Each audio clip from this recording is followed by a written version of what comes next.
Hi everyone, welcome back to Savvy Self-Publishing. So today I wanted to talk to you about some of the things I wish I had known or done differently when I started my self-publishing career back in November 2022.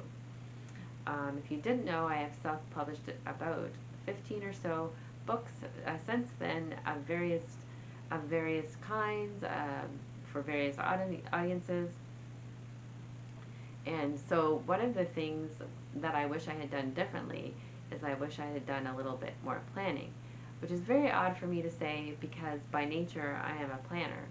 But in this case, I didn't really sit down in the very beginning and make out a plan of what kind of books I'd be creating. I knew they would be about relationships to some degree, and my first 6 books definitely are about relationships. But my other ones are of various um, topics for various audiences. And so I didn't really sit down and plan everything from the get-go. So if you're just starting, maybe take some time, and maybe you already know what you're going to be writing about, which is great. But if not, then you can start planning now at the very beginning. And so that's one thing I wish I had done differently. Another thing I wish I had done differently is, well, I didn't build a website in the beginning, and I didn't have a community um, of readers or people that followed me on social media, etc. I was on Medium in those early days. In fact, it's because I had written enough articles on divorce recovery that I could um, put a book together, and that's how my first book came to be. So I did have somewhat of a community on Medium, but I was just beginning, and I've learned a lot since then.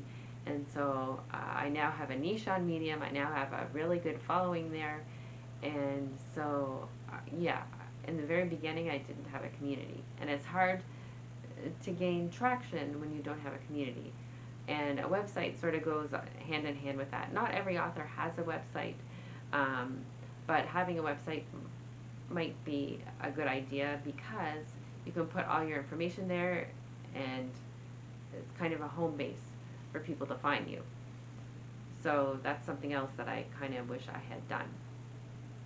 And something else that I wish I had done um, is I wish I had spent more time on my books in the beginning. I mentioned this in my last video somewhat, but I wish I had spent more time editing. I mean, I didn't put together a sloppy book. I don't think they were riddled with typos or anything like that.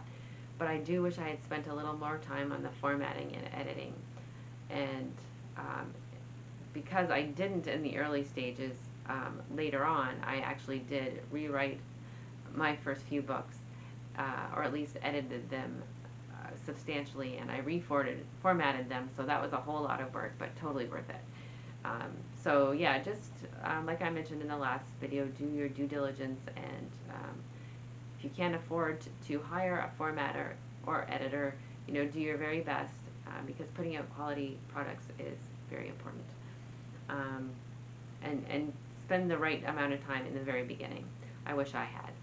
So another thing that I wish I had known in the early stages is that I was under the impression, I guess, I mean, it's one of those myths floating around about self-publishing, that self-publishing is settling or low quality. No, that is not necessarily true.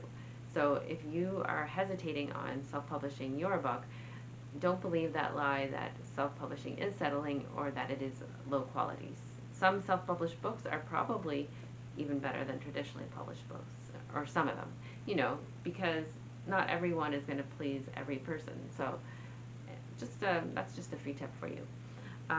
Something else I wish I had known is that you don't have to spend a lot of money. You don't have to go broke to publish your book. You There are ways to edit and get covers designed. Um, there's ways to format that don't cost a lot of money. I mean, again, you want to put out quality, but there are ways around uh, exorbitant expenses. You do not have to go broke to self-publish. And finally, another thing that bothered me in the early stages, because my first few books are quite on the short side, and I always thought that longer books were better. So I felt like maybe I was shortchanging the reader, or maybe I just didn't put out as good as of a book as the longer books. But it turns out that short books are just fine. They're perfectly fine.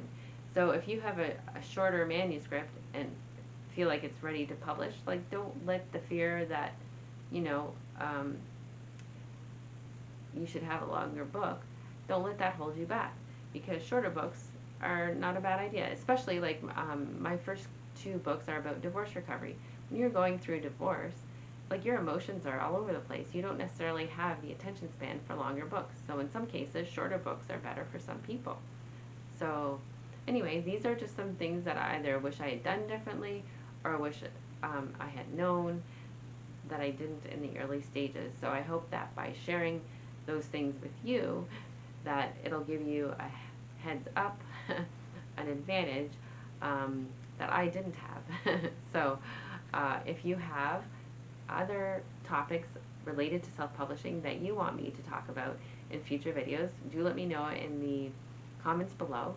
And also be sure to like this video and subscribe if you want more savvy self-publishing tips.